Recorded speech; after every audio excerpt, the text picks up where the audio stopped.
Hello everyone, welcome back to my channel. This side C M Anshika Tyagi. And आज की इस video में हम एक नए नोटिफिकेशन के बारे में पढ़ेंगे जो नोटिफिकेशन जीएसटी में आया है, जिसका नोटिफिकेशन नंबर है 37/2020 और 28 अप्रैल को ये नोटिफिकेशन आया था। बेसिकली इस नोटिफिकेशन में ज़्यादा कुछ है नहीं, लेकिन इन्होंने किसी एक पर्टिकुलर रूल के बारे में, जो भी है रूल की इफ़ेक्टिव डेट को डिफाइन करा है। तो बेसिकली हम इसका पूरा रेफरेंस पढ़ेंगे कि क्या कौन से रूल के बारे में इन्होंने बात करी है और क्या उसकी इफेक्टिव डेट है।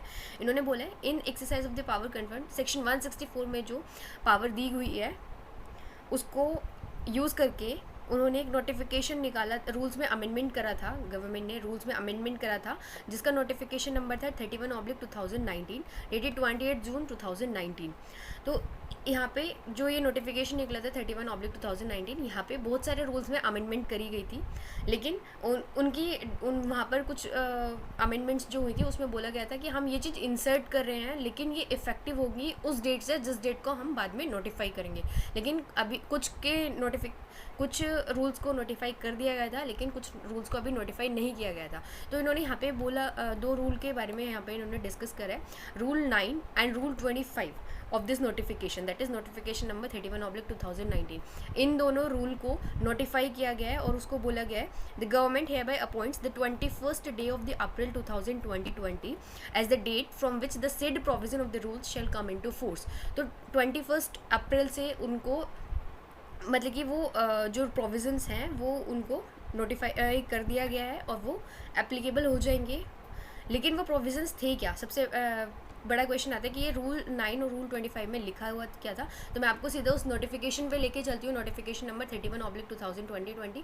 तो यहाँ पे रेफरेंस दिया है रूल 9 का और रूल 25 का। तो रूल 9 में इन्होंने, मैं आपको दिखा दूँ, इन्होंने बोला है रूल 9 में भी 87 सब क्लोज 13 के बारे में ये बात कर रहे हैं। तो सब क्लोज 13 जो होता है हमारा 87 क्लोज 13 में यहाँ पे इन्होंने GST PMT 09 के बारे में डिस्कस करा है। जैसे कि अभी हमने देखा था कुछ दिन पहले पोर्टल पे फॉर्म GST PMT 09 अवेलेबल हो गया था, लेकिन हम किसी चीज़ को तब तक वैलिड नहीं मानते हैं जब तक हमारे वो चीज़ नोटिफाई नहीं हो जाती है। पोर्टल पे आ गया, दैट डज नॉट मीन कि वो मतलब कि वैलिड है। बहुत सारे क्वेश्चन जब PMT 09 का फॉर्म आया था, बहुत सारे क्वेश्चंस जो प्रोफेशनल्स होते हैं वो क्वेश्चन पूछ रहे थे कि क्या हम इसको सही मान लें कि हम इसको फॉर्म को फिल करेंगे तो क्या इस पे क्वेश्चन रेज तो नहीं करेगा डिपार्टमेंट, क्योंकि ये चीज़ कहीं नोटिफाई नहीं हुई है।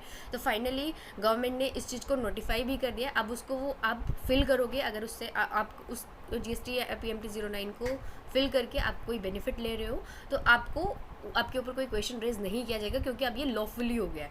जब चीज़ लॉफुली हो जाती है तब हमें कोई डर नहीं रहता। अदरवाइज़ क्वेश्चन डिपार्टमेंट रेज कर सकता है कि जब पूरे लॉ में कहीं ये चीज़ नहीं लिखी हुई है, पोर्टल पे अवेलेबल हो गया, दैट डज नॉट मीन कि आप उस चीज़ के लिए एलिजिबल हो। जब तक कोई चीज़ नोटिफाई नहीं होती है इंडिया में, तब तक हम उसको वैलिड नहीं मानते हैं। दूसरा, एक तो उन्होंने रूल 9 का रेफरेंस दिया था, एक दूसरा इन्होंने रूल 25 का रेफरेंस दिया है। तो 25 में भी आपको मैं दिखा दूँ। 25 में इन्होंने लिखा हुआ है फॉर्म GST PMT 09 के बाद with effect from a date. देखो उन्होंने क्या लिखा हुआ है, with effect from a date to be notified letter. जो भी डेट बाद में हम नोटिफाई करेंगे उसके बाद से एक नया फॉर्म हम जो है वो इंसर्ट करेंगे। तो वो नया फॉर्म यहाँ पे इन्होंने बात करी थी फॉर्म GST PMT 09। तो बेसिकली दोनों रूल को पढ़ने के बाद हमें ये पता चल गया है कि GST PMT 09 का जो फॉर्म अभी कुछ दिन पहले GST की साइट पे अवेलेबल हुआ था वो अब नोटिफाई हो गया है, वो भी 21 अप्रैल से। बेसिकली कहने का मतलब ये है कि जिसने अगर 21 अप्रैल से जैसे ही फॉर्म आया था सब लोगों ने उसका यूज़ करना स्टार्ट कर दिया था।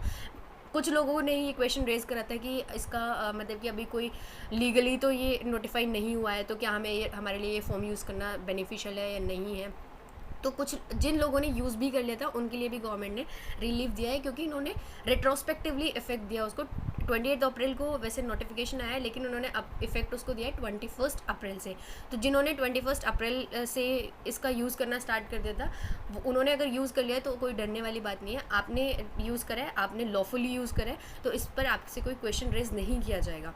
होपफुली आपको ये वीडियो अच्छी लगी होगी। GST PMT 09 की पर वैसे बेसिकली सब कुछ पोर्टल पे अवेलेबल है। मैं आपको कुछ FAQs आए हैं GST PMT 09 पे, उसका लिंक मैं आपको डिस्क्रिप्शन में दे दूँगी। आप डायरेक्टली भी जाके चेक कर सकते हो, बहुत ईजी है GST PMT 09 फाइल करना। फिर भी अगर आप लोगों को वीडियो चाहिए होती है, कुछ डाउट होते हैं GST PMT 09 पे, आप कमेंट कर सकते हो। I will reply each and every comment. Thank you so much for watching this video.